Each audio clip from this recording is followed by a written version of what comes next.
child I will always be. Mother Earth, carry me back to the sea.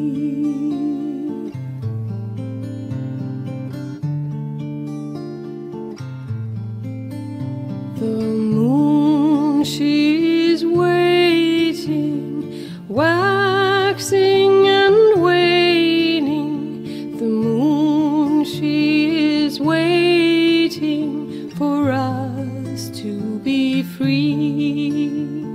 Sister moon, watch over me, a child I will always be. Sister moon, watch over me until we are free.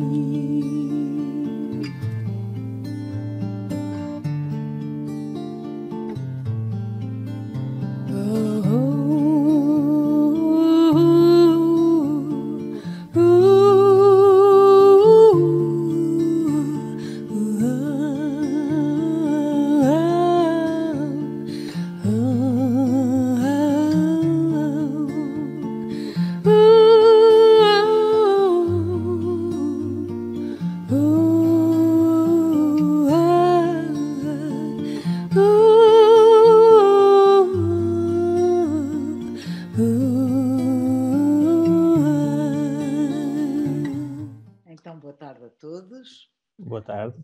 Boa tarde, Nuno. Muito obrigada por teres aceito este convite. Nós não nos conhecíamos, foi o Zé Augusto que te sugeriu que te convidasse, e é com muito gosto que eu fiz e agradeço muito teres dito que sim. Eu vou-te apresentar assim de forma mais oficial.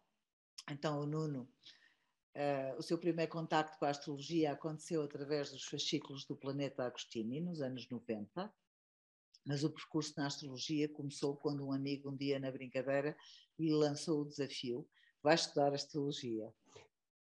E um carneiro nunca diz não a um desafio.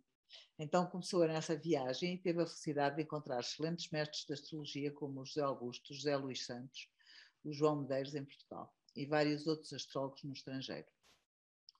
Como tem uma manifestação de planetas em Carneiro na casa 9, a busca por obter respostas às perguntas transcendentais sempre foi o seu propósito de vida. E por isso são várias as disciplinas do saber que investiga e onde viaja. Como bom carneiro que é, essa busca é feita muitas vezes de forma autodidata. Costuma dizer que a astrologia salvou a sua vida. O Facebook do Nuno é Astrosofia por Nuno Pinheiro e o Instagram também é Astrosofia Nuno Pinheiro. Então, muito bem-vindo, muito obrigada mais uma vez e vou-te deixar. Certo. Obrigado, Helena. Obrigado, Helena, pelo convite. Mais uma vez, obrigado por teres conseguido fazer este encontro incrível, de juntar 17 pessoas tão diferentes e com tanto saber sobre este tema. Eu acho que é realmente, como disse, é único e espero que se repita. Espero que para o ano haja novamente um encontro de nós todos. Quando o céu mandar, sabes que isto a gente vai recebendo assim uma inspiração e no fundo fomos todos desafiados pelo céu, ainda que eu fui e convidei-vos, mas vocês foram desafiados por mim e pelo céu. E eu própria também, não é? Porque, enfim. Olha, muito obrigada. Vou-te deixar em tela sozinha para a tua apresentação. Estarei aqui sempre ao pé, portanto vou deixar as perguntas para o fim. Certíssimo. Então, boa tarde a todos. Até já. Boa tarde a todos que nos estão a ver e àqueles que vão ver depois em diferido no canal do YouTube. Já agora peço-vos e aconselho-vos a verem também as conferências dos meus colegas, que são maravilhosas e certamente vão aprender imenso sobre astrologia, sobre estes temas. E então aquilo que eu vos proponho, até porque, como diz a minha apresentação e a minha biografia, eu tenho imensos planetas na casa 9 e, portanto, tudo o que seja temas ligados à filosofia, ao esoterismo, à astrologia, outras coisas assim, no fundo é a minha vida e é aquilo que eu tenho procurado sempre procurar através delas respostas para as minhas dúvidas e para as minhas perguntas. Então o que eu vos proponho hoje E é trazer-vos, pegando no livro do Platão, o Banquete, ou o Simpósio, consoante as traduções, trazer-vos a minha compreensão desse livro, portanto, o Simpósio, ligando-o à astrologia. O que é que o Banquete e a astrologia têm a ver uma coisa com a outra? Ou de que forma é que nós podemos pegar na astrologia para interpretar o Banquete? Ou de que forma o mapa astral ou os signos nos podem ou não transmitir um caminho que nos permita chegar um bocadinho mais longe ou, no máximo, chegar a Deus. Como é que nós chegamos lá ou como é que nós podemos chegar lá? E, aparentemente, no Banquete temos essas respostas. Ou o Platão propõe-nos dar-nos estas respostas. Então, vamos começar exatamente por fazer este percurso desde o princípio do Banquete, ou seja, eu vou comentar o Banquete, aquilo que se passa dentro do Banquete e tentando apresentar o que é que cada um dos intervenientes do Banquete fala sobre o amor, sobre Eros, sobre Vênus e a forma como nós podemos atingir, enquanto cá estamos, encarnados, um patamar superior de compreensão do que é o amor, do que é a beleza e, no último degrau, vamos ver no fim o que é que ele tem para dizer sobre isso. Por isso, eu vou partilhar a minha tela e espero que gostem. Eu vou tentar ser rápido, porque já são 16 e 9 minutos e certamente vocês estão a preparar os vossos banquetes de jantar e, portanto, não vos quero atrasar de forma alguma ao jantar e certamente...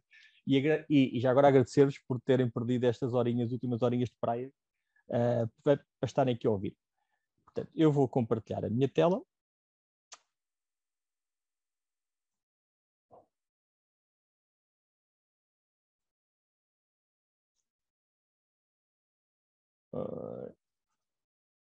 Só um bocadinho.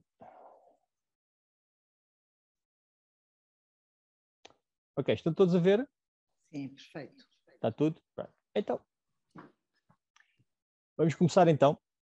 E esta apresentação, supostamente, esta é uma imagem que eu encontrei na internet muito bonita sobre o que é que teria sido efetivamente o Banquete de Platão, ou o banquete que Platão descreve. Então, o que é efetivamente este banquete do Platão? A Gatão, isto é passado em casa da Gatão, portanto, supostamente esta era a residência da Gatão, era a sala de estar da Gatão, vamos imaginar e vamos trazer aqui para o mundo atual o que é que seria o banquete. Então, imaginando que estamos na sala de estar da Gatão e a Gatão tinha recebido um prémio de ter feito uma grande tragédia, um grande teatro, e tinha recebido um prémio e sido aclamado por esse prémio. Então resolve fazer uma festa para festejar esse momento. É a mesma coisa como se tivesse recebido agora uns Globos de Ouro. Portanto, recebeu uns Globos de Ouro, e foi aclamado e convidou pessoas para ir lá para casa. Então convida 6 pessoas, entre elas Sócrates, para festejar. Isto é passado numa das noites, porque na primeira noite eles já tinham estado sozinhos, mas Sócrates não lhe apeteceu ir, que Sócrates era assim um bocadinho especial, então ele decidiu não ir, e na segunda noite então decidiu. Então, a história é contada por Apolodoro, que supostamente ouviu esta história de Aristodemo que esteve na festa ou que alguém lhe contou estando na festa. Quem conta isto efetivamente e quem escreve é Platão, mas quem vai narrar sempre a história é Aristodemo, através do seu amigo Apolodoro, que vai fazendo uma caminhada com ele para lhe contar o que é que se passa. Então, vamos começar só por dizer aqui, mas de forma muito breve, quem era Platão. Isto é muito curioso porque eu não sabia, mas Platão chamava-se Aristóteles. E Platão, no fundo, ou pelos vistos, era a alcunha dele. E a alcunha dele, porquê? Porque em grego Platão significa omoplatas grandes ou costas largas. E, portanto, se fosse agora, seria um armário, possivelmente, ou seria aquelas pessoas do crossfit que tomam prósis enormes, assim com os ombros muito grandes. Pronto.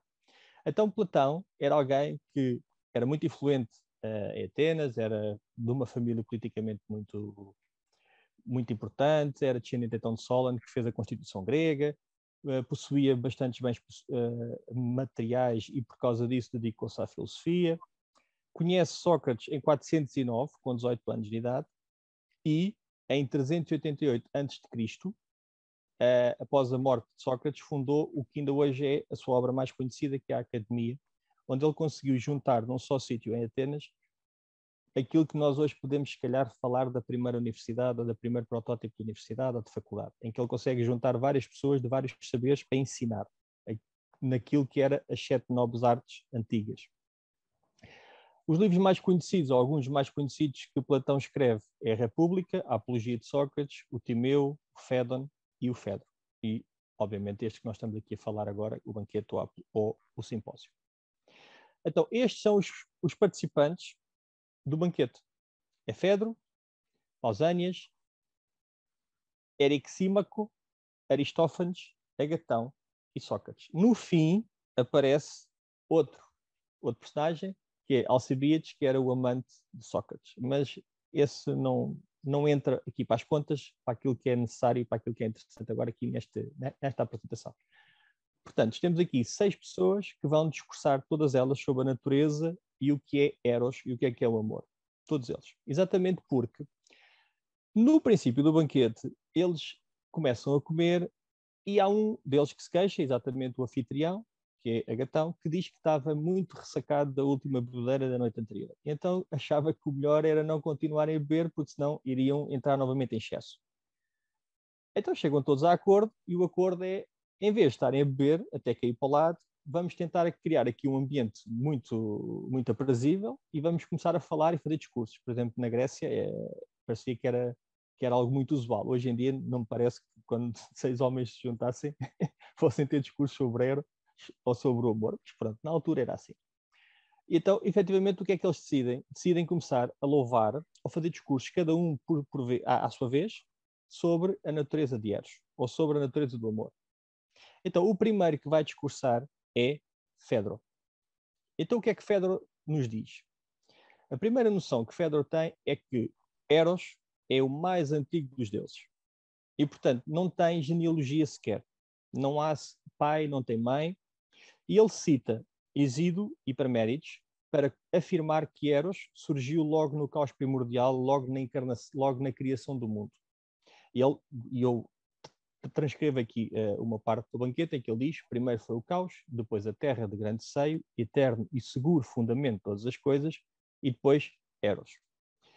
Nós podemos encontrar também isto na Bíblia, certamente, na parte do Gênesis. Isto é algo que está escrito, a criação do mundo também é muito parecida. Em Parménides, o que ele diz é que Eros, antes de todos os demais deuses. Portanto, Eros aparece como sendo primordial a toda a criação, de todo o panteão de deuses que depois os gregos acabarão por ter. É muito interessante que eu no outro dia dei de caras com um texto gnóstico que foi descoberto na biblioteca de Nag Hammadi e que efetivamente Eros aparece já descrito e com as mesmas características que Fedro também lhe dá, que tem neste pequeno texto, que é: desde o primeiro sangue surgiu Eros, sendo andrógeno.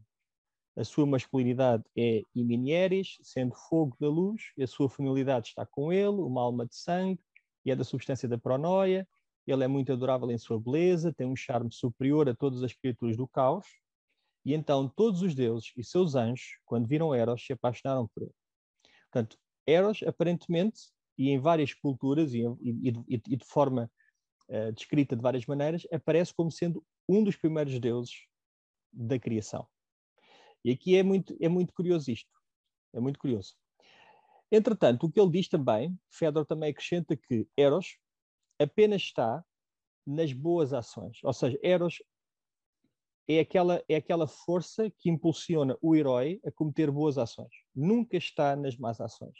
E ele dá vários exemplos de heróis, de cavaleiros, de deuses que atuam com a força, a paixão e o móvel de Eros para, de alguma forma, levar a cabo uma ação que seja sempre heroica ou boa.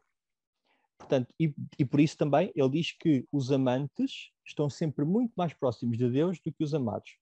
Porque Eros inspira sempre o amante a levar a cabo a ação para que algo seja conquistado. Então, o que é que este discurso tem a ver com a astrologia? Tem a ver com peixes, na sua primeira ideia, ou seja, peixes como o caos primordial, peixes como a totalidade da vida e potência que não está manifestada, e como o pré-nascimento. Fedro acrescenta ali e diz ali que antes de tudo havia o caos. E só depois é que surge, então, Eros, que é esse movimento que sai e que arrasta qualquer coisa para fora. Isso é tipicamente aquilo que o carneiro faz. Ou seja, carneiro, na Bíblia pode-se ler isso também no Gênesis, por exemplo, que é o Fiat Lux, é a luz que imprime animação na matéria, é a luz que imprime sangue. Se nós estamos vivos é porque efetivamente temos sangue a correr-nos no nosso corpo, que está muito ligado a Marte, a parte vermelha, a circulação. E se nós temos realmente esta força primitiva de animação, é devido ao carneiro, que faz essa separação do peixe. O peixe é o caos primordial, que no fundo é o princípio e o fim de tudo. Mas para haver matéria, para nós estarmos encarnados, ou para ter a vida, a manifestação que sai depois da criação de Deus, portanto, do pensamento de Deus, tem que haver sempre este fogo que se manifesta. E, portanto, este fogo que se manifesta é carneiro. E carneiro está muito associado também com o herói. E Fedro também diz isso. Fedro também diz que os heróis são todos animados por este eros primordial, são animados por este amor, por esta paixão. E realmente, se nós conhecermos e se nós lidarmos com todos os carneiros da nossa vida, vamos perceber que são pessoas muito apaixonadas. São pessoas que vivem para as causas heroicas. São pessoas para viver na guerra, no limite, para se entregar, para morrer, se for preciso, por uma batalha por algo superior. E é isso que os guerreiros faziam. Basta olhar, por exemplo, para a mitologia celta, por exemplo, que também todos eles morriam achando que através daquela prova de nobreza iam ter a Valhalla onde estavam todos os deuses. Portanto, havia sempre essa completude de eu entrego-me a algo superior a mim, a minha ação é posta ao serviço de algo superior para que eu, de alguma forma, ascenda à perfeição. A seguir a Fedro, vem então Pausanias.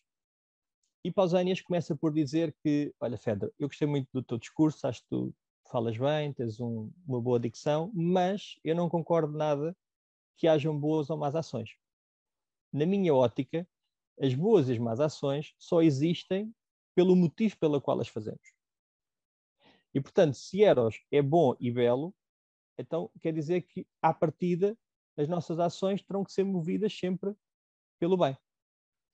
Mas ele depois acrescenta e diz que, ó Fedro, tu também tens razão, Hesíodo e Parménides dizem isso, mas não nos podemos esquecer que Eros e Afrodite, ou seja, Vênus, estão os dois sempre ao lado um do outro. E se existe duas Vênus, tem que existir dois Eros. Caso contrário, não faz sentido. E então, ele apresenta as duas Vênus, os dois tipos de Vênus, e que nós conseguimos ver claramente no céu. Temos uma Vênus diurna e uma Vênus noturna. Então ele diz que há uma Vênus pandémia, que é uma Vênus popular, que é filha de Zeus e de Dione. E há uma Vênus celeste, que é a Vênus uraniana. Na Vênus, a pandémia, o amor é manifestado através de uma forma muito popular. E ele diz que é aquele que é manifestado pelas almas humildes. E as almas humildes são aquelas apenas que estão preocupadas em saciar os seus apetites e a ter gozo momentâneo e a ter prazer apenas no momento. Não estão preocupadas sequer com mais nada. É o desejo da obtenção do objeto de prazer ou do objeto de desejo. Na Vênus uraniana, ou na Vênus celeste, aqui já não acontece isso. Ou seja, não há, por parte do amante, um desejo de possuir o amado. Há apenas uma vontade de compreender o espírito dele e o caráter dele e valorizá-lo pelo caráter e pelo espírito, e não pelo corpo. E ele diz que só através deste relacionamento, ou através deste tipo de amor, é possível, efetivamente, estabelecer compromissos duradouros.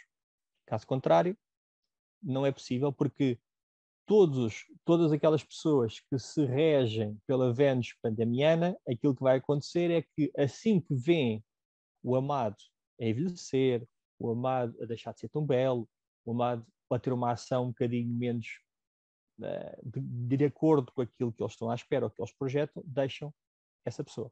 E, portanto, ele diz que isto acontece muito com os jovens que são muito imaturos. E então, o conselho que ele dá é, nas relações, que tem a Vênus uraniana como papel principal, as coisas têm que ser feitas com tempo. As coisas têm que ser feitas com a maturidade. Têm que ser estabelecidas à base do compromisso e da estabilidade que vem com a experiência. Então, o que é que este discurso todo tem efetivamente a ver com a astrologia? A dupla regência de Vênus. Então, nós sabemos na astrologia, e temos isso claro, que Vênus rege dois planetas, dois signos, rege Touro e rege Balança. Na primeira, em Touro, nós podemos claramente colocar a Vênus pandamiana, ou seja, a Vênus que é baseada apenas no desejo, na luxúria e no prazer imediato, na posse do objeto do desejo e no materialismo, ou seja, eu quero ter, eu quero possuir, tu és meu. E também no desejo e na necessidade da apreciação da beleza corporal. O corpo e nós quando damos consultas ou quando ensinamos astrologia, nós dizemos sempre que pessoas que têm Touro ou a Vênus em Touro, por norma, valorizam muito a questão física, a matéria, ou seja, a posse. Na Balança, nós já temos outro tipo de relacionamentos e outro tipo de Vênus. A Vênus em Balança já não está tão preocupada com a questão corporal. Está mais preocupada com o caráter e em estabelecer relações que estejam baseadas na harmonia e, obviamente, também no saber, na beleza do pensamento. Porque Balança, peço desculpa, é um signo de ar, enquanto Touro é um signo de terra. Sendo um signo de ar, a Balança valoriza muito o intelecto, ao contrário do Touro. E é curioso que Saturno exalta exatamente em Balança. E, portanto, é esta questão do compromisso, da estabilidade, da experiência, de nós estabelecermos relações com o outro que não estejam baseadas pura e simplesmente na corporalidade e na matéria. Eu sei que isto às vezes é difícil, mas é aquilo que o Pausanias diz. Portanto, é este um dos percursos que nós tenderemos que fazer, ou pelo menos entender que para vivermos esta dupla regência de Vênus, temos que ter sempre atenção a estas duas dinâmicas que a própria Vênus tem. A seguir, temos Eraxímaco. Mas aqui não era para ser Eraxímaco a discursar, era para ser Aristófanes. Mas Aristófanes tem um ataque de soluço enorme no meio do banquete. E então, Eraxímaco, que é um médico, aconselha-o e dá-lhe uma receita para ele deixar de soluçar, e que eu vou deixar aqui, se vocês quiserem, se algum dia tiver alguma necessidade, que é apenas deixar de respirar algum tempo, pronto, toda a gente sabe essa parte, beber um gole de água e gargarejar, porque supostamente também ajuda, mas esta que eu não sabia é que se provocarmos os soluços, o espirro, o soluço para. Pronto, isto é o que o Eraxímaco diz. Portanto, a próxima vez que tenham um soluço, se provocarem o espirro, o soluço para. Então, quem vem discursar é Eraxímaco e Aristófanes fica um canto a ver se recupera então dos soluços. Então, o que Eraxímaco diz é que, sim, tu tens toda a razão, há dois eros, porque há duas Vênus, e portanto isso faz todo o sentido, o que tu estás a dizer, mas eu ainda acrescento mais qualquer coisa. Eu acrescento que Eros está em todo o lado. Não só nas almas humanas, mas em toda a criatura da Terra, sejam elas animais, vegetais ou minerais. Está em todo lado, faz parte de tudo.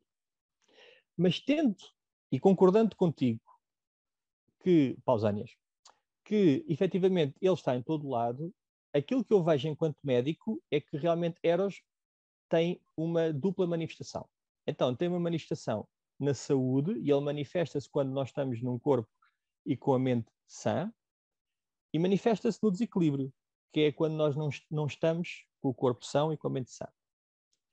E ele diz que, normalmente, no nosso corpo, isso se manifesta através do quente, do seco, do úmido e do frio. E também que apenas o médico tem a capacidade de diferenciar o que é bom para nós e o que não é. Ou seja, prescrever uma receita, curar-nos, purificar-nos, ver o que é bom para o corpo ou não. E que o dever do médico é unir as partes do nosso corpo que estão em conflito. E, no fundo, que estão em oposição umas com as outras. Ele diz também que uma das formas de harmonizar o nosso corpo é através da poesia e da música. Poesia e música são, segundo o Eraxímaco, um dos veículos de harmonização da saúde. Porquê? Porque nós, através da música e da poesia, conseguimos ordenar aquilo que está caótico. Vamos pensar na música. Uma letra sozinha, se nós estivermos a carregar sempre no Lá, forever and ever, aquilo é sempre um Lá. Agora, se nós quisermos colocar toda uma pauta a funcionar, nós temos que ordenar coisas que, se não forem totalmente ordenadas, criam o caos. E se não estiverem perfeitamente sintonizadas, vão criar o caos. Mas na música é permitido, através da ordenação, deste eros da saúde e do equilíbrio, este eros ordenador, quando este eros ordenador funciona, nós conseguimos pôr tudo a funcionar dentro de nós e no exterior, e, por exemplo, a música é dessas manifestações, onde fica tudo a vibrar em conjunto e harmoniosamente. Claro que ele está aqui a dizer não só o nosso corpo, mas a nossa mente, o nosso espírito, portanto, toda a componente que faz parte de nós próprios. E ele depois dá o exemplo, por exemplo, de que quando há uma época de excelente abundância ou de muitas colheitas, onde não há guerra, quem está a funcionar é o eros do equilíbrio. Quando há uma altura em que efetivamente há pestes, destruição e guerra, é o eros do desequilíbrio que está a funcionar. E interessantíssimo é ele dizer que eros rege a astronomia e o movimento dos astros. Isto é muito curioso. Então, o que é que este discurso do Eric Simaku tem a ver com a astrologia? Tem a ver exatamente com este polo entre a Virgem e Peixe. Ou seja, nós em Virgem temos o arquétipo associado à cura, ao serviço da medicina, ao serviço do corpo, exatamente como a Casa 6, também está ligada também à questão do corpo, e Virgem rege a Casa 6. E, portanto, nós temos aqui a ligação à purificação, ao serviço através do corpo e da medicina. Também temos a reparação, que é algo que a Virgem adora fazer e que está disposta a fazer claramente. Também a capacidade que a Virgem tem de discernir aquilo que é bom e aquilo que não é bom. E por isso é que a Virgem está associada, por exemplo, às colheitas, em que a Virgem pega nas sementes ou naquilo que é o fruto da colheita e separa aquilo que não é ingerível e aquilo que é gerível para nós e que podemos comer. E, portanto, esta capacidade de ordenação que a Vênus, que a Virgem tem, de ordenar o seu lado oposto, que é peixe. Se o eixo peixe-virgem não estiver a funcionar de uma forma muito harmoniosa, facilmente entra no caos. E o que Virgem pretende sempre é ordenar o caos. A Virgem pretende colocar sempre tudo em ordem, no seu sítio certo. E por isso é que eu, a brincar muitas vezes em consulta, digo que as pessoas que têm muito Virgem metem as meinhas todas com a mesma cor, as cuequinhas todas na mesma gaveta, que não podem ver nada sujo, que não podem ver nada fora do lugar, exatamente porque elas têm esta necessidade e é-lhes pedido para ordenar. Quando se torna obsessivo, claro que depois cai no extremo, que é o caos. Torna-se caótico para elas próprias também. Agora, este trabalho é muito importante.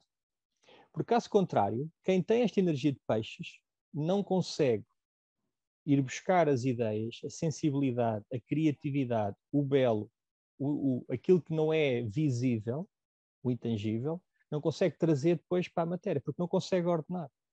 E por isso é que muitas vezes nós vemos muitas pessoas com imensa imaginação, com imensa capacidade criativa, mas que facilmente resvalam para o caos, seja o caos mental, seja o caos espiritual, seja que caos.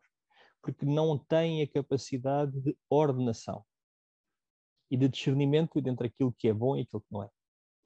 Então, este eixo é muito importante, porque a Virgem sozinha não consegue também chegar onde o peixe consegue, porque só o peixe, e as pessoas de peixe sabem isto perfeitamente, e são muitos os mapas em que nós vemos cantores, pintores, poetas com muita energia de peixe, porque o peixe consegue atingir estados de sensibilidade, criatividade, que mais nenhum signo se calhar consegue. É muito visível no peixe esta capacidade criativa de ir mais além. Mas para lá disto, Erecsímaco também fala do quente, do seco, do frio e do úmido.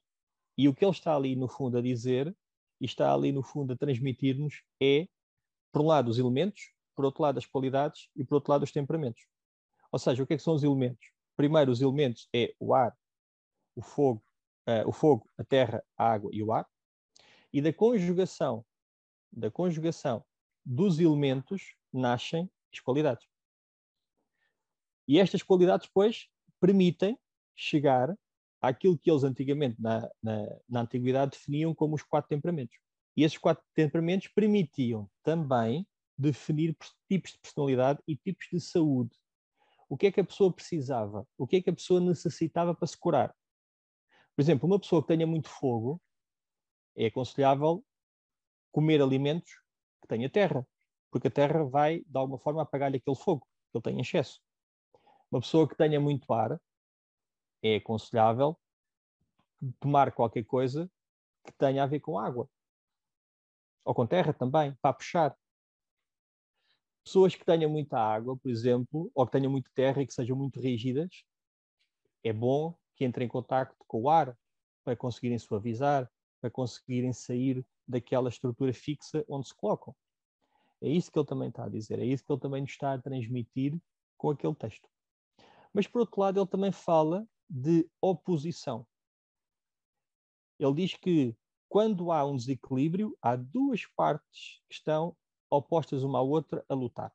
Ora, efetivamente, na astrologia nós temos um aspecto que se chama oposição. E eu no meu mapa tenho tudo em oposição. Portanto, para mim é fácil perceber o que é a oposição. A oposição são 2 planetas que estão em 180 graus. Então quer dizer que estão os 2 a puxar o elástico, cada um para si. É como se tivessem um elástico e cada um tivesse a puxar para extremos opostos. A grande tomada de consciência que efetivamente a oposição pede é aquilo que ele também fala no texto, que é a harmonização. Nós chegarmos a um ponto de equilíbrio entre aquelas 2 forças que estão a lutar uma contra a outra ou que têm diferentes naturezas e que de alguma forma têm que trabalhar as 2 em conjunto para chegar a uma harmonia, para chegar a um ponto de equilíbrio, para não haver ali lutas entre elas. Portanto, se vocês tiverem nos vossos mapas oposições, aquilo que vocês têm que perceber é que têm que chegar a um equilíbrio entre aquelas 2 forças que estão à bulha uma com a outra. Ou que, ou que pelo menos têm posturas diferentes. Eu, por exemplo, tenho muita oposição entre carneiro e balança. Portanto, há aqui sempre uma dinâmica entre eu fazer à minha vontade, eu sozinho, eu faço a hora que quero, o que é que me apetece, e o outro lado, que é a balança, é que eu tenho que chegar a acordo com o outro, e a harmonização com o outro, tenho que perceber o outro, tenho que ouvir o outro, tenho que estar disponível também para o outro. Isto para um carneiro às vezes não é simples, não é fácil. E não é mesmo. Portanto, tem que haver aqui um jogo em que consiga harmonizar estes dois lados que estão sempre aqui a desafiarem-se um ao outro.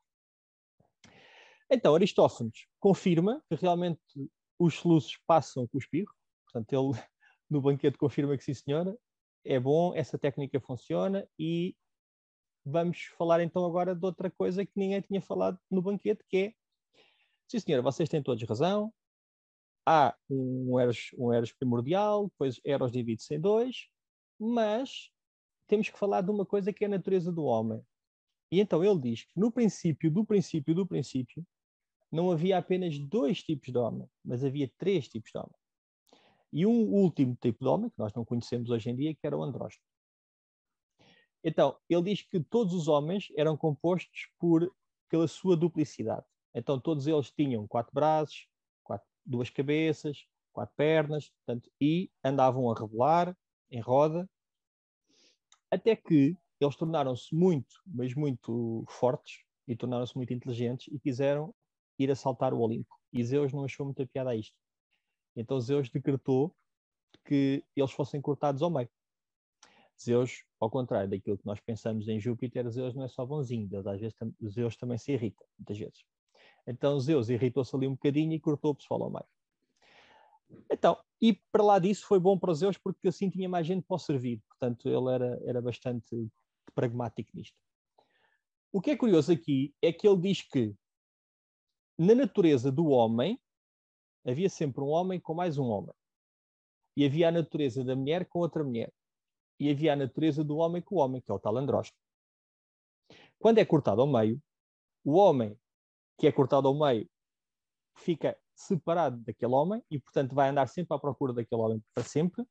A mulher que é separada ao meio vai ficar sempre separada daquela mulher e vai andar sempre à procura daquela mulher. E o homem e a mulher que são separados vão andar também sempre à procura delas. Portanto, desde aquele momento, a humanidade está separada uma da outra. E por isso nós andamos sempre à procura da peça que nos falta, ou da nossa alma gêmea, ou da pessoa que nos vem salvar para sempre e nós vamos amar forever and ever e que vamos ser felizes para sempre. Desde este momento. O que é curioso é que, para o homem mais homem, havia a natureza do sol, é o que ele diz. O homem, a mulher mais mulher, tinha a natureza da terra. E o andrógeno tinha a natureza da lua. Isto eu vou explicar mais à frente o que é que isto quer dizer.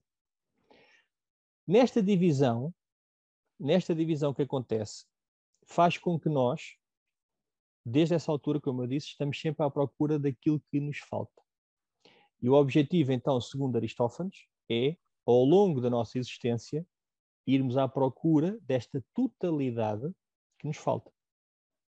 Ir à procura daquilo que dentro de nós está em carência. E, no fundo, é o que acontece muitas vezes naquilo que são os nossos relacionamentos. Parece que nos falta sempre qualquer coisa. Parece que estamos sempre à procura da outra metade ou da outra peça. Como se fôssemos duas moedas que foram separadas e, portanto, estamos sempre a tentar encaixar aquilo que não é a nossa, aquilo que nos falta.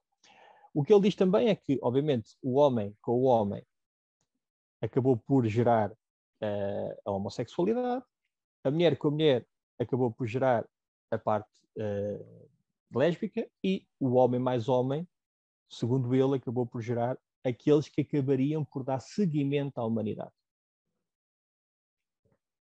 Então, o que é que isto tem a ver, mais uma vez, com a astrologia? Tem a ver que, como eu vos falei, ele diz que cada espécie de homem é regido pelo Sol, pela Lua e pela Terra. Ora, se nós olharmos para o símbolo de Mercúrio, tem exatamente os três símbolos. Tem a Terra, tem o Sol e tem a Lua. E se nós olharmos para o signo que eu acho que o Mercúrio rege na sua totalidade, é Gêmeos. Ora, e Gêmeos é realmente um signo muito andrógeno. Gêmeos é realmente um signo que é muitas vezes difícil de qualificar, de associar. Portanto, parece-me que está aqui a fazer algum sentido aquilo que ele está a dizer e tendo em conta aquilo que o Mercúrio, o símbolo de Mercúrio é.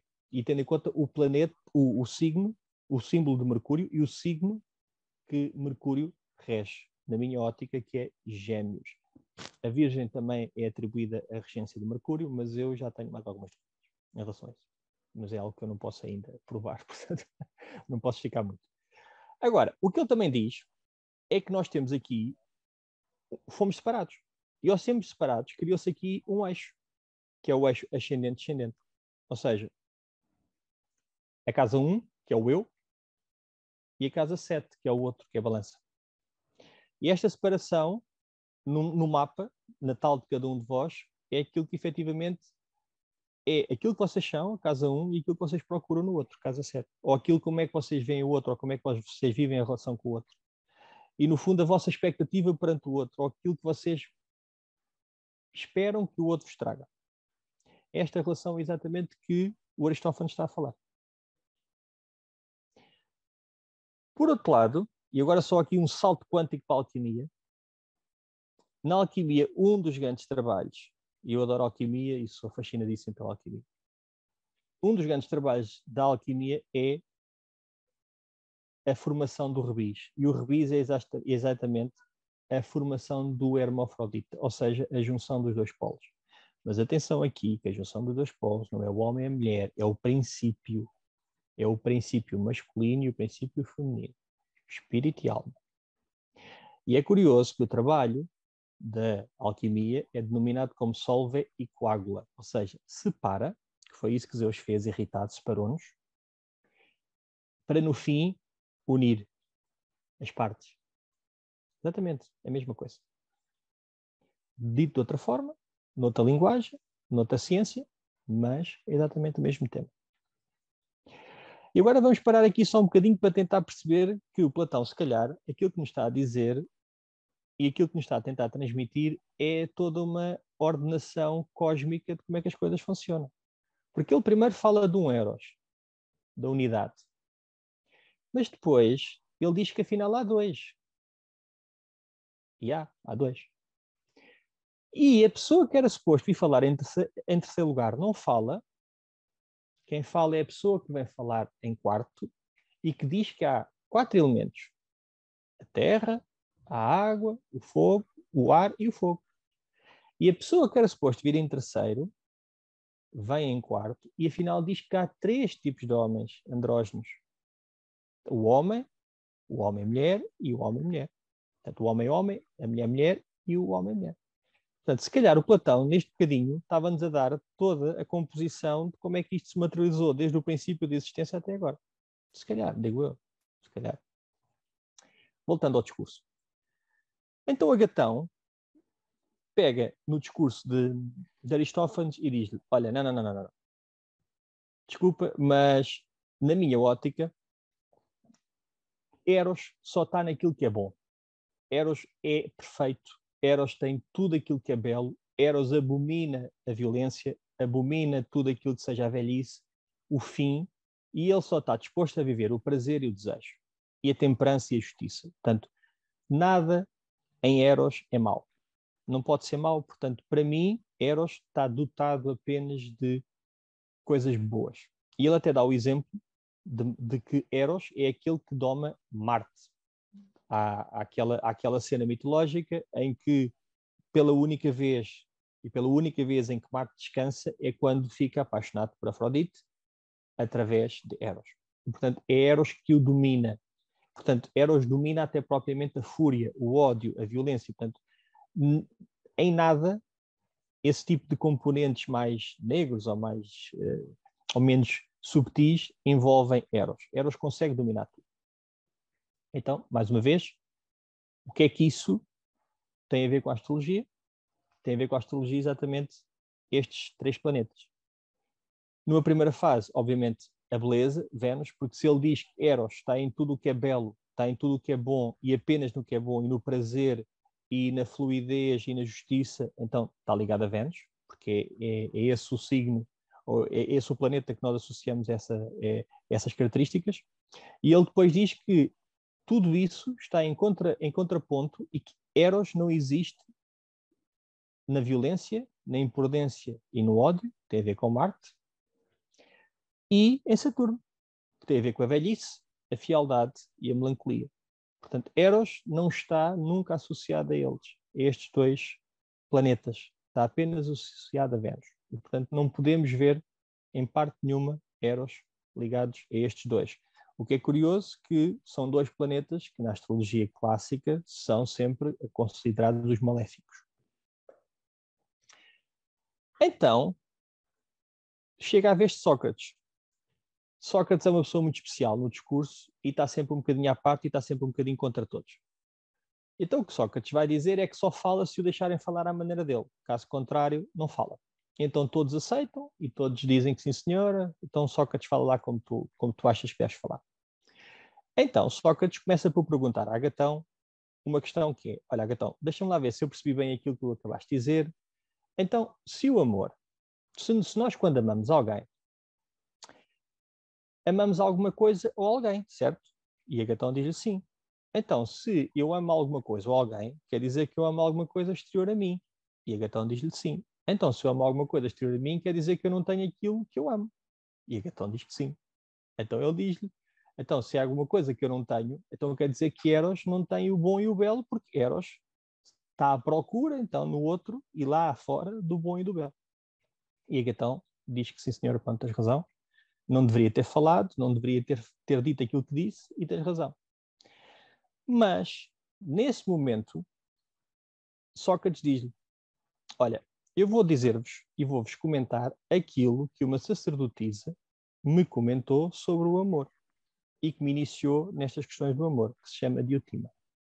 E é muito curioso que seja uma mulher e que seja uma sacerdotisa a iniciar um homem nas questões do amor. Isto era muito comum na antiguidade.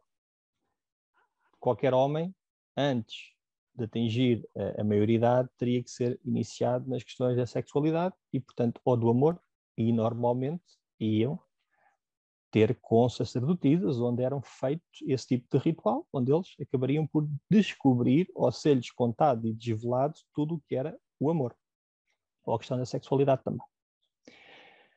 Então, o que é que este discurso também tem a ver com a astrologia? Antes de irmos à diotima, que é a parte mais interessante disto tudo, que é, normalmente, do touro e o escorpião. Ou seja, a questão do desejo, da luxúria e da posse, que é, eu preciso de qualquer coisa que não tenho, eu preciso de qualquer coisa que para mim me falta, que é a posse do touro, mas ao mesmo tempo, quando nós entramos no mundo de escorpião, aí já não é a questão da posse que está em causa, é a união permanente, porque depois nós não queremos perder aquilo que temos. Nós não queremos abrir mão daquilo que é nosso e daquilo que de alguma forma nos faz sentir bem. E aqui, obviamente, há a questão do escorpião, que por norma vem trabalhar muito o desapego, ou a morte, ou estas crises que o obrigam a abrir mão muitas vezes daquilo que é dele, ou da parte emocional, ou dos sentimentos, ou das emoções. Há aqui uma sublimação muito grande a ser feita por tudo aquilo que é o mundo escorpiónico. Então, vamos então a Diotima. Quem era Diotima? Diotima era uma sacerdota, era uma sacerdotisa grega, que viveu por volta de 440 a.C., e que o nome dela significa Zeus honra. Não se sabe se ela realmente é uma personagem ficcional ou se existiu mesmo. Aparentemente terá nascido por 440 a.C., mas não há uma certeza completa em relação a isso. Estas personagens desta altura há sempre muita dúvida se realmente existiram ou não. Mas vamos encarar que sim. Então, o que é que Diotima diz-lhe a Sócrates sobre o amor e sobre a relação amorosa? E o que é isto do Eros? É que diz que, começa-lhe por lhe contar que, afinal, Eros foi concebido no banquete de nascimento de Afrodite. Portanto, Afrodite nasceu. Acredito eu que este banquete de nascimento terá a ver com a Vênus celeste, que nasce de Urano, do corte dos genitais de Urano. E, portanto, é feito uma celebração enorme para festejar o banquete de Afrodite, e os seus pais, que são Poro, a riqueza, e Pénia, a pobreza, acabam por ter uma relação nesse jantar. E devido a isto, que é a pobreza, farta de ser pobre, no fundo, foi-se deitar com o Poro, que estava bêbado, e acabaram por ter ali e gerar ali Eros. O que faz com que Eros, pela sua natureza de nascimento, tenha essas duas características, ou seja, é rico e pobre. Ora, se ele é rico e pobre, quer dizer que, à partida, não pode ser um deus. Porque se fosse um deus, era perfeito. Porque todos os deuses do Olimpo são perfeitos. Todos os deuses do Olimpo estão acima de qualquer corrupção. Então, o que é Eros? Diotima diz-lhe que Eros é um daimon, aquilo que hoje é traduzido nos livros como demónio, que é uma pena, não é um demónio, é um daimon. Um daimon é uma entidade que vagueia ou que faz a comunicação entre dois mundos. Sócrates, por exemplo, diz, na Apologia de Sócrates, que tem sempre um daimonzinho a dizer-lhe coisas. É aquilo que nós poderíamos dizer como se fosse o nosso sexto sentido, ou como poderíamos dizer como se fosse o nosso anjinho da guarda, uma coisa assim qualquer, parecida com isso. É como se fosse uma entidade que consegue fazer a comunicação entre os dois campos, o mundo celeste e o mundo humano.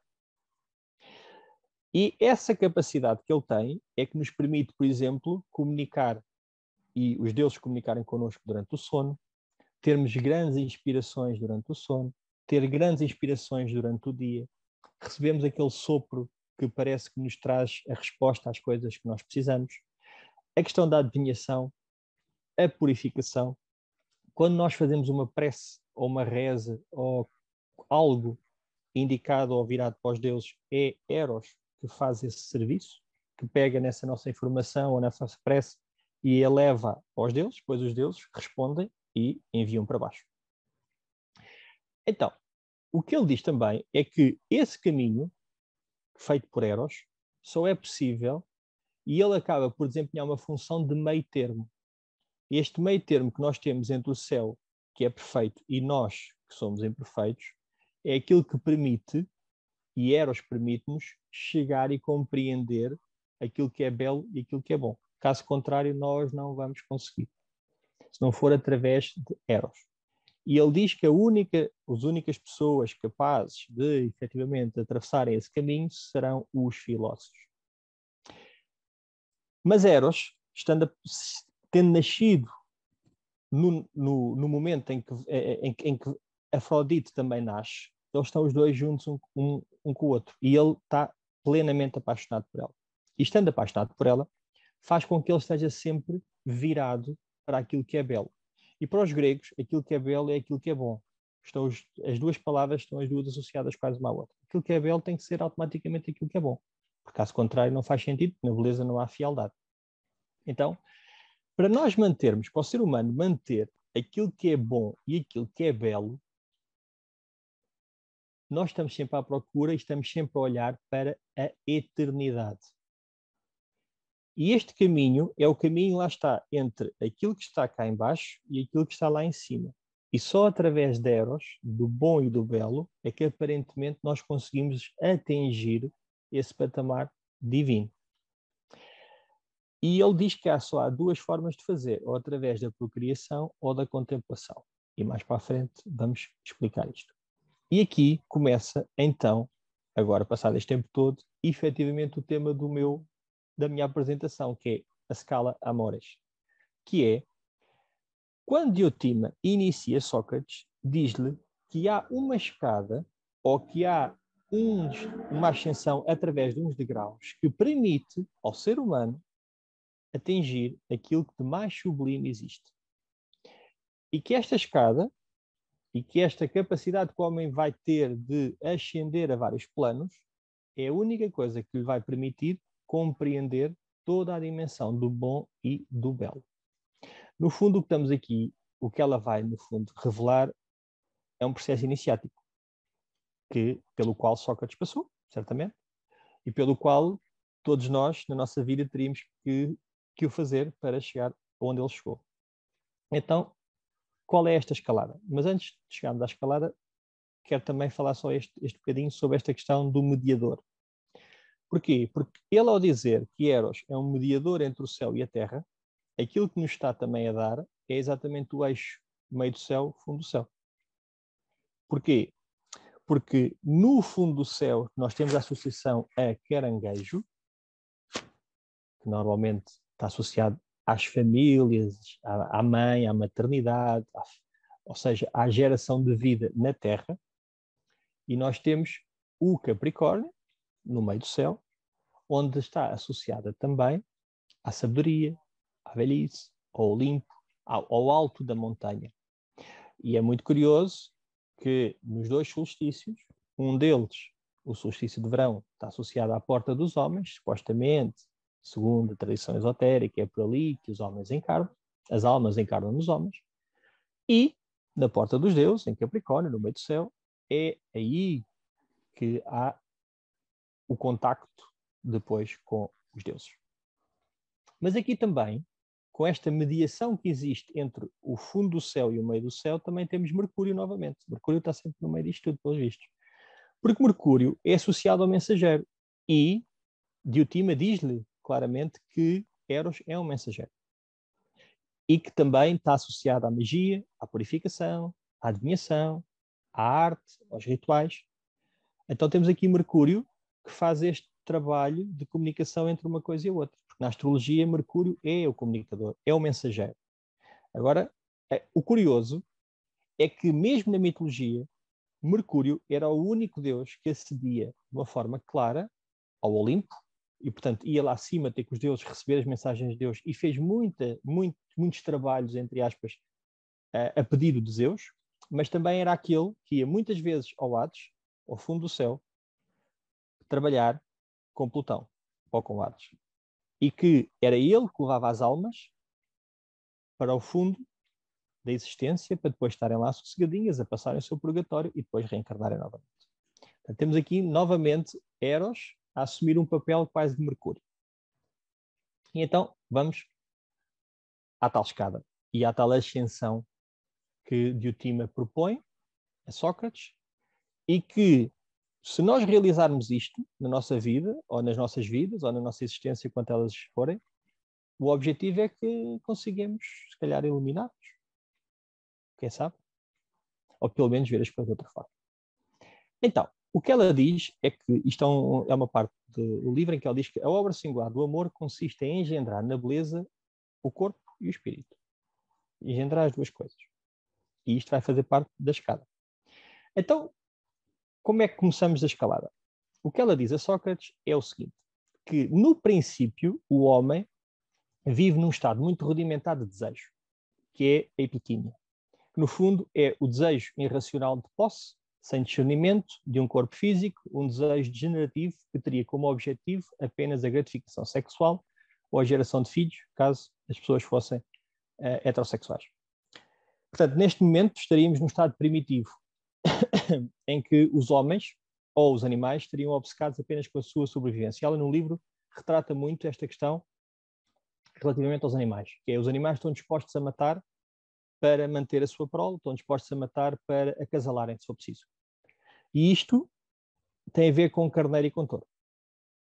Carneiro porque é realmente o signo, aparentemente, mais primitivo do zodíaco, ou seja, é a força primordial, é a força que está ligada à sobrevivência, porque uma criança, quando nasce, e é isso que Carneiro muitas vezes representa, a criança, quando nasce, está a lutar pela vida. Precisa, efetivamente, de uma grande força para lutar pelaquela sobrevivência que ela tem. É muito frágil a vida de uma criança. E, portanto, há sempre um sentido muito grande de sobrevivência num carneiro, exatamente como no touro, porque no touro nós temos a questão da posse da terra, do território, mesmo da manutenção da vida. O touro está muito associado à manutenção da vida. Logo, eu não posso perder a vida, eu não posso deixar de a reproduzir. E daí, por exemplo, nós olhamos para o touro lá fora e para a época do touro, que é a primavera, e temos imensa abundância, porque é a explosão de vida. O automatismo é, efetivamente, a reprodução automática. Mas então chegamos ao primeiro degrau. E no primeiro degrau, o que ele diz é que é essencial, logo desde o início, as pessoas serem educadas a ver a beleza num corpo. Ou seja, nós sermos educados a olhar para um corpo e ver a beleza que o corpo tem. Obviamente que isto conseguimos claramente identificar com touro, porque touro, mais uma vez, está associado à beleza, é regido por Vênus, a questão da materialidade, da estética do corpo por si só. Mas ele diz apenas que, sim senhora, nós temos que ver a beleza do corpo, nós temos que nos enamorar por um corpo, nós temos que olhar para o corpo e desejá-lo e querê-lo para nós, mas esse desejo deve fazer com que os jovens, principalmente os jovens, tenham capacidade de produzir muitos bons discursos, capacidade de retórica. Para quê? Para atrair o amante para ele. Caso contrário, o amante não vai querer estar connosco. Se nós não tivermos uma capacidade de retórica e de comunicação, o amante, à partida, não estará connosco. E, portanto, aí conseguimos ligar-nos ao signo de Gêmeos. Ligando ao signo de Gêmeos, e tendo o amante já numa relação connosco, e aqui consegue-se compreender porque é que Gêmeos é um signo de relação. Eu tenho, o meu mapa, por exemplo, é muito casa 3, casa 9. E nas aulas, o Zé Augusto dizia muitas vezes que cada 3, casa 9 tem sempre temas de relação. E eu ficava sempre muito confuso em relação a isso. Mas porquê? Casa 3 e casa 9 ter um tema de relacionamento? Exatamente pela questão dos Gêmeos. Os Gêmeos têm que se relacionar, são duas entidades, são duas forças, ou são duas personalidades que têm que conseguir criar um relacionamento, uma ponte, uma troca de comunicação ou de qualquer coisa. O que ela diz a seguir é que depois de nós termos o objeto de desejo, depois de nós apresentarmos o corpo e desejarmos o corpo, aquilo que normalmente acontece é que a pessoa fica-se e tenta reproduzir a eternidade, que é feita através da reprodução sexual, através da família. Ou seja, a família é o ponto onde a pessoa tenta materializar para sempre o seu nome, o seu estatuto, o nome da família, os seus cargos, tudo. E isso é feito através do caranguejo. Está, obviamente, feito e associado à família. E, portanto, quando a pessoa se centra nos cargos, quando se senta apenas em perpetuar o nome familiar, está a efetuar algo que depois a impede de ir mais longe. Exatamente a mesma coisa quando eu coloco em mim, nos meus feitos, o meu objetivo de vida, quando eu coloco na minha glória pessoal, nos meus títulos e na projeção que eu quero que os meus filhos tenham, seja na perpetuação, porque antigamente era assim que as coisas aconteciam, ou seja, um nobre teria que ter um varão para passar, obviamente, a pasta a esse filho mais velho, depois esse filho mais velho, a outro filho mais velho, e sempre uma perpetuação de uma linhagem. A perpetuação da linhagem era sempre algo essencial. E isto acontece muito com a questão da prole e do clã, que tem a ver com o leão. E tem, obviamente, a ver com a casa 5, com os filhos. Ou seja, o filho acaba por ser a manifestação nossa, da nossa vontade de colocar a eternidade como prova nossa, uma obra para a eternidade nossa. E daí este percurso deste primeiro degrau acabar exatamente aqui. Ou seja, nós olhamos para um corpo-pele, desejamos um corpo-pele, queremos aquele corpo, e a partir dali cria-se um movimento em que normalmente, segundo ele, acaba numa família ou acaba numa tentativa da pessoa de fazer feitos que apenas a glorifica, tendo aquela estrutura familiar como base, o nome. Acontece que, se nós quisermos continuar a escalada, não podemos ficar por aqui. Então, a escalada pede que nós consigamos ver a beleza em todos os corpos. E então aqui tem que haver uma capacidade. Para eu conseguir ver a beleza em todos os corpos, eu tenho que conseguir fazer um trabalho de discernimento. E isso está claramente associado com o signo de Virgem. Mas também, a Virgem porquê? Está aqui o signozinho de Virgem. Mas a Virgem também porquê? Porque a Virgem é aquilo que me permite colocar também a mim ao serviço. Ou seja, eu consigo compreender entre o deve e o haver que aqueles títulos, aquela família, aqueles filhos, aquela projeção que eu coloquei na eternidade, naquele ponto da eternidade, não me é suficiente. Nunca vai chegar. Nunca vai ser algo que seja atingível. Porque não é eterno. E, efetivamente, os filhos morrem, as famílias morrem, tudo desaparece. Então, eu consigo perceber através da beleza de todos os corpos que, afinal, não há apenas uma beleza num corpo, mas há a beleza em tudo, em todos os corpos. Todos os corpos são belos, são irmãos uns dos outros. Claro que nós, na primeira fase, temos os nossos gostos pessoais, que tem a ver com todo, que é, eu gosto de pessoas mais altas, mais magras, mais gordas, gosto de pessoas com 1,70 m, gosto de pessoas que andam de mini-saia ou sem mini-saia, ou que têm cabelo, ou que não têm cabelo, ou que têm barba. Pronto. Na balança, a coisa já não é vista desta maneira. A coisa já é vista apenas numa perspectiva de tudo é belo. A multiplicidade é toda bela. Por alguma razão, meninos com coisas em balança, é que as balanças são muito associadas ao flerte. É porque a balança vê beleza em tudo. E está numa perspectiva sempre de conseguir entrar em contacto com tudo o que é belo. Porque se eu olho para uma pessoa e é bela, a outra pessoa também é bela, a outra pessoa também é bela, eu fico indeciso em com tanta beleza, qual é que eu quero. Então, se calhar quer todas, ou se calhar gosto de me dar com todas. Mas é tudo um processo mental. Mais uma vez, a questão da Virgem. Aqui já passa da questão corporal para o processo mental. E a Virgem faz esse trabalho de corte entre o corpo e a mente, no fundo. E, portanto, estamos aqui a falar já de a balança conseguir discernir a beleza em todo o lado, o que pode ser complicado, porque a nível relacional só houver, e como há hoje em dia muito, a questão da posse. Portanto, não é fácil para alguém viver com pessoas com Vênus em balança, ou com Júpiter em balança, ou com Marte em balança, porque há sempre a tendência para haver um flertezinho, e depois está problemas, como sabem, né? Certamente aí em casa. Então, para avançarmos ainda mais um bocadinho, temos o terceiro grau. E então aqui já temos que ver a beleza nas almas. Ou seja, já não nos interessa a beleza do corpo, já não nos interessa a beleza na sua totalidade, enquanto corpo, enquanto mente. Aquilo que nos interessa é o interior da pessoa, a profundidade da pessoa. É ver o quão bonita, como se costuma dizer, ela é por dentro. É aquela frase, tu és linda por fora e por dentro. Exatamente esta questão da beleza na alma. É o amante conseguir discernir no outro exatamente a beleza e os seus valores. Isto está muito associado com o signo de Escorpião, porque o signo de Escorpião, na minha ótica, faz aqui uma grande transformação. E, por exemplo, Jeff Green, em relação ao Plutão, fala muito sobre o desejo que há em Escorpião da evolução da alma.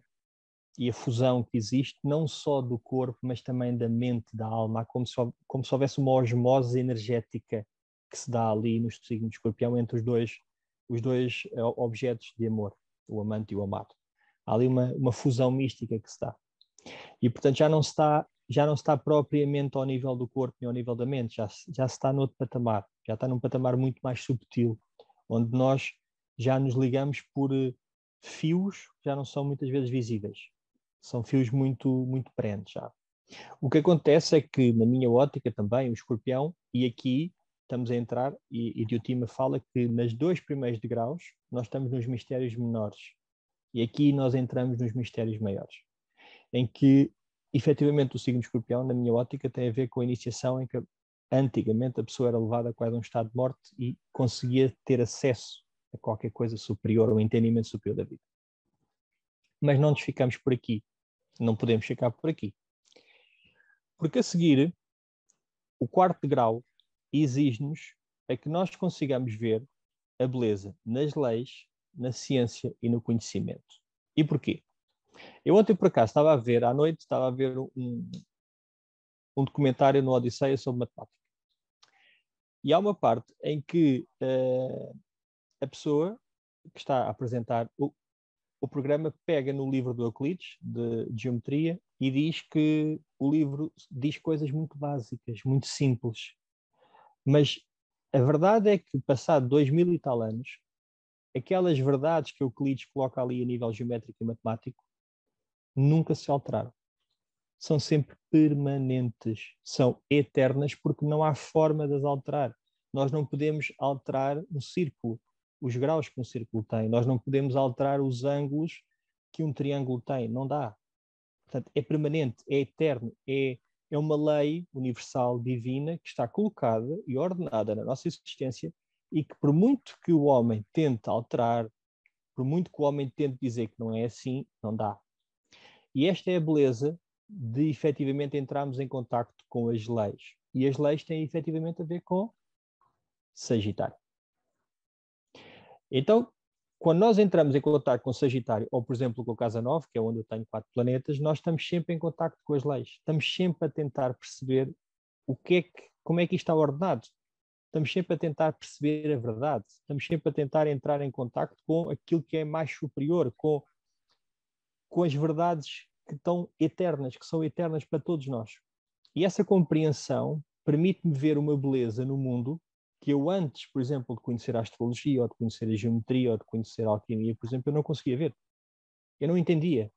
Eu não percebia. Mas hoje, com o conhecimento que tenho destas artes, seja da astronomia, seja da astrologia, seja da geometria, seja da alquimia, seja da filosofia, consegue-se perfeitamente olhar lá para fora, para o mundo externo e para o mundo interno, e perceber a beleza que às vezes nós não conseguimos entender, caso nós não entremos em contacto com estas leis. E é o mesmo que é as leis que têm a ver com o funcionamento de uma sociedade, ou com o funcionamento de um Estado, ou com o funcionamento do mundo. O mundo é tão caótico, se não tivesse esta ordenação, já com estas leis é o que é, imaginem sem estas leis. Portanto, há uma beleza intrínseca na forma como nós conseguimos olhar para cima e ver as leis que são imutáveis, naturais, que ninguém consegue nunca mudar, e essa beleza é incrível, porque são padrões que se repetem constantemente, exatamente como nós vimos no genérico, que é o padrão da Vênus, né, que dá o pentagrama. Aquilo, por muito que a gente queira mudar lá em cima no céu, nunca vamos conseguir, é sempre assim. É a mesma coisa que ver a lei de um estado orgânico a funcionar. É a mesma coisa que nós olharmos para a ciência e ver a quantidade de desenvolvimento que a ciência consegue ter. E este é um patamar em que nós já não estamos centrados na pessoa, já não estamos centrados no amor de 1 para 1, nem no amor de 1 para 2, nem no amor de uma suruba. Já estamos centrados em qualquer coisa muito maior do que nós. Mas ainda não estamos lá. Porque quando nós estamos em Aquário, por exemplo, eu falei que as leis estão muito vocacionadas com Sagitário, a questão do Estado e da organização da sociedade e da organização de um país, por exemplo, e com as leis desse país estão muito relacionadas com Capricórnio, e a questão da ciência e do conhecimento, obviamente, estão com Aquário. Mas faltam-nos peixes. Faltam-nos peixes. E aquilo que Diotima diz a Sócrates é que o último degrau é exatamente o acedermos à totalidade através da sensação e do conhecimento da totalidade como um todo. Ou seja, é pedido ao iniciado que coloque de lado tudo isto e que apenas contemple, e aqui a palavra é mesmo contemplação, que contemple o todo. E que, como diz ali, neste último patamar aconteceria um acontecimento espetacular com o aparecimento súbito do belo, único, eterno e o imperecível. Após contemplar o belo, em toda a sua extensão, é chamado o momento de o amante se entregar ao indiscutável amor à sabedoria. E daí a filosofia. Aqui, e daí o peixe. Porquê? Peixe e Neptuno. Porque quando nós estamos no signo de peixes, nós estamos a aceder a uma dimensão que muitas vezes não é terrena, é mística. A casa 12, onde peixe também tem a sua regência, é uma casa onde nós nos retiramos para contemplar. É uma casa onde nós entramos em contacto muitas vezes com o sublime, com aquilo que não é visível, com a nossa imaginação, com o místico. É só através da casa 12 que nós conseguimos aceder a isto. Eu, durante muito tempo, tive muita dificuldade em compreender a casa 12 e compreender este processo do peixe. Mas vou-vos dar um exemplo muito simples. Vocês entram numa igreja, vocês estão na rua e vão andar na rua e vocês ouvem os barulhos dos carros, as pessoas, as buzinas, as motas, os pássaros, ouvem tudo. E de repente vocês veem uma igreja e vocês entram dentro da igreja. E de repente, quando vocês entram dentro da igreja, faz um silêncio, supostamente, porque as igrejas estão transformadas em museus, vocês tenderiam a ouvir um silêncio e esse silêncio ajudar-vos-ia a desligar de tudo o que seja exterior, de todos os conceitos, de todas as ideias, daquilo que vocês têm na vossa cabeça e dentro de vós como a verdade, para aceder a qualquer coisa mais superior, a qualquer coisa mais sublime. E este é o intuito da igreja, e este é o intuito de uma catedral, e este é o intuito de uma grande pirâmide, ou do que é que seja. Ou seja, é ir para a casa 12, retirar-nos, sair do burburinho, sair da confusão, do caos, que esta virgem, coitada, que é o polo oposto, está sempre a tentar organizar. Então, quando nós estamos em peixe, caem os véus todos. E é isso que Neptuno faz. É retirar os véus. É retirar aquilo que nós aparentemente temos como certo. É retirar-nos as estruturas. É diluir-nos as certezas. É transformar-nos para uma coisa muito mais mística e subtil. E daí ser tão difícil, por exemplo, para pessoas que têm muito Neptuno no mapa, voltar muitas vezes à Terra, porque lá em cima é muito mais interessante e engraçado do que propriamente cá em baixo. Cá em baixo é tudo mais duro. E é a mesma coisa quando nós saímos da igreja. Quando saímos da igreja é como se levássemos outra vez com um baque, assim, com uma força dentro de nós que até a cabeça fica um bocadinho atrapalhada durante algum tempo. Temos que nos adaptar outra vez aos barulhos, aos sons, àquela confusão toda. Porque dentro da casa 12, ou dentro de Peixe, ou dentro de Neptuno, nada disto existe. E aquilo que contemplamos muitas vezes é o belo. E há sempre, no Neptuno e no Peixe, esta tentativa de fuga para o belo, para o eterno. Porque ali na casa 12 tudo é eterno. Ali na casa 12 tudo é para sempre. É isso que nós pensamos quando estamos dentro da barriga da nossa mãe. É que é tudo para sempre. O problema é que a seguir rompe-se as águas e vem o carneiro para aí afora e abre-se as pernas e nascemos.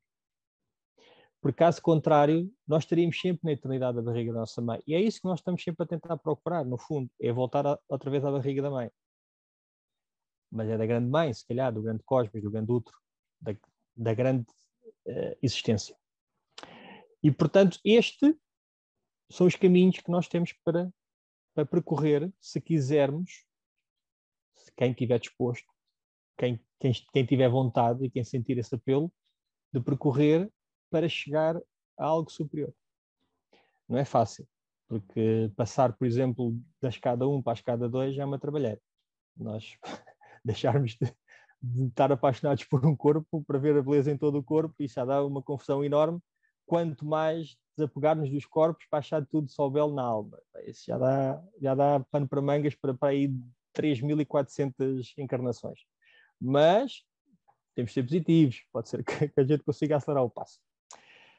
Agora, eu vou ter que vos ler aqui este bocadinho, porque isto é o que Diotima diz que nós vemos quando chegamos lá acima. E, portanto, acho que é importante termos a consciência, já que se calhar nunca vamos ter esta experiência, pelo menos lê-la do que é que ela diz. Então, o que ela diz é que quando nós temos acesso e quando nós vemos então, o todo pelo todo, o belo pelo belo, aquilo que acontece é aquele, pois, que até esse ponto tiver sido orientado para as coisas do amor, contemplando seguida e corretamente o que é belo, já chegando ao ápice dos graus do amor, súbito perceberá algo de maravilhosamente belo em sua natureza. Aquilo mesmo, ó Sócrates, a que tendiam todas as penas anteriores. Primeiramente, sempre sendo, sem nascer, nem perecer, sem crescer, nem descrescer, e depois, não de um belo jeito ou de outro feio, nem ora sim, ora não, nem quanto a isso belo, quanto àquilo feio, nem aqui belo, ali feio, como se uns fosse belo e a outros feio, nem por outro lado parecer-lhe-á o belo como um rosto ou mãos, nem como nada que o corpo tem consigo, nem como algum discurso ou alguma ciência, nem certamente como a existir em algo mais, como por exemplo em animal da terra ou do céu, ou em qualquer outra coisa. Ao contrário, aparecer-lhe-á ele mesmo, por si mesmo, consigo mesmo, sendo sempre uniforme, enquanto tudo mais que é belo dele participa, de um modo tal que, enquanto nasce e cresce, tudo mais que é belo, em nada ele fica maior ou menor, nem nada sofre. Ou seja, o que ela está aqui a dizer é que no belo não há belo, não há feio, não há nascimento, não há fim, não há corpo, não há nada. Apenas existe isto tudo. É isto que a Diotima transmite e diz.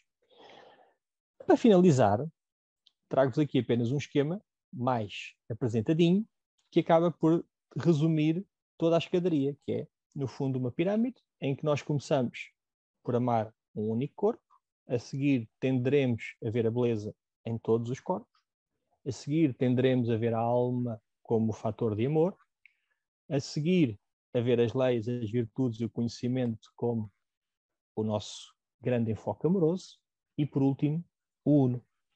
E quem ajuda a fazer esta escalada é Eros, ou seja, o tal Daimon.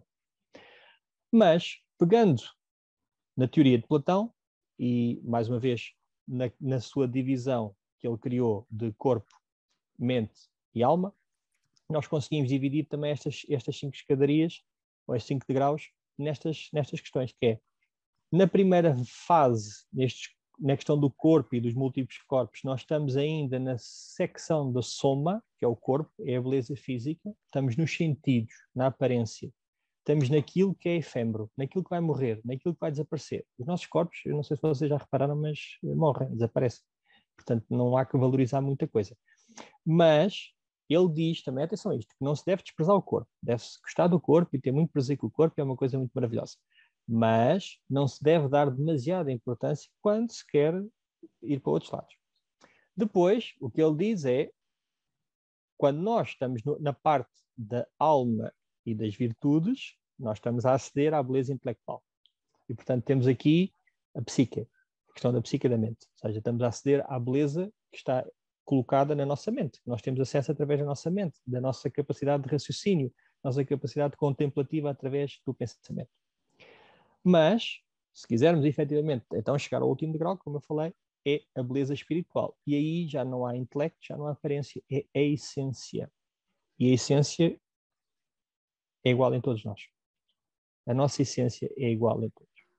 a minha, da Helena, destes 114 pessoas que estão aqui neste momento a ver-me, com muita paciência, é igual. A nossa essência é exatamente igual.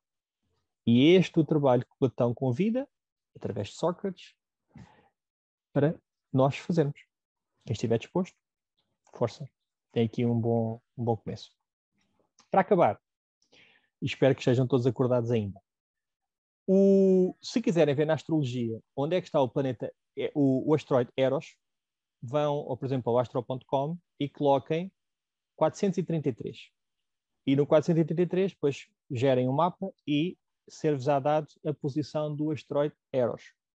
E então, quando vocês tiverem Eros, pode indicar, não há muitos estudos, pelo menos que eu conheça, fidedignos e uma coisa assim já muito estudada, Saturnina, assim, com muitos anos de estudo, que indique claramente o que é. Mas, naquilo que se sabe, Eros pode, e pela questão mitológica, pode indicar algumas tendências vossas naquilo que vocês tenham de gostos eróticos. E uma coisa muito interessante é que Eros faz sempre o seu trabalho, anda sempre à volta da órbita de Marte, o que correlaciona bastante a questão do desejo. Pronto. O que vocês podem também ver é que, através deste asteroide, vê também onde é que vocês têm a questão do vosso desejo e da vossa paixão, seja ela física, seja ela mental, seja ela espiritual.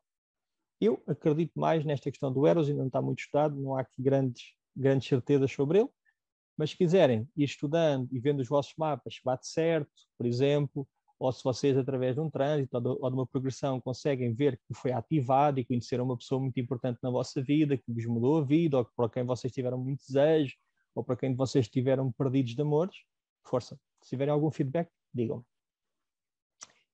E é só para dizer que então foi descoberto em 15 de fevereiro de 2000, este asteroide. Portanto, foi há coisa de 22 anos, não há assim grande...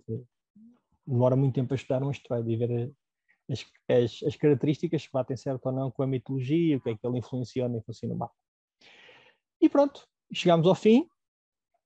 Vou interromper aqui o compartilhamento do ecrã e espero que tenham gostado e que não tenha sido muito maçador.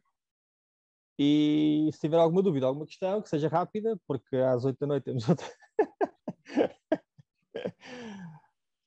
Não, olha, tens aqui muitos comentários, as pessoas estão encantadas e a adorar. Não vi nenhuma pergunta, portanto, penso que também não vale a pena estarmos agora aqui a... Se tiver alguma pergunta, tem o meu contacto, façam-me o contacto, então façam umas perguntas por lá. E foi um gosto enorme estar aqui convosco. Espero que tenham gostado e que tenham... Gostaram? Sim, que tens aqui muitos comentários. Eu também gostei imenso. De facto, eu estava curiosa com a tua apresentação, até porque não te conhecia, não é? E pronto, tens aqui muitos... Tu, de qualquer forma, recebes a gravação dos comentários, portanto, depois, posteriormente, terás acesso a ela.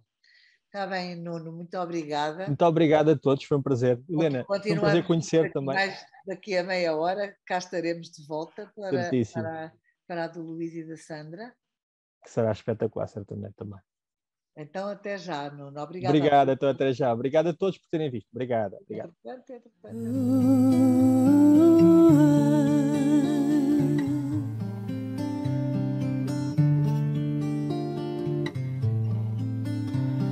The sun, he is shining, brightly shining. The sun, he is shining, lightening the way. Father, sunshine over me, your child I will always be. Father, sunshine over me until we can see.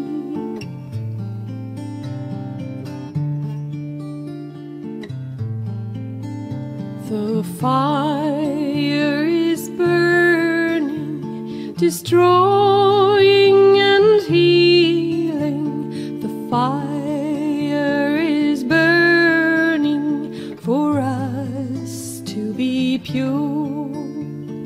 Violet flame burn over me, a child I will always be. Violet flame burn over me until we are pure.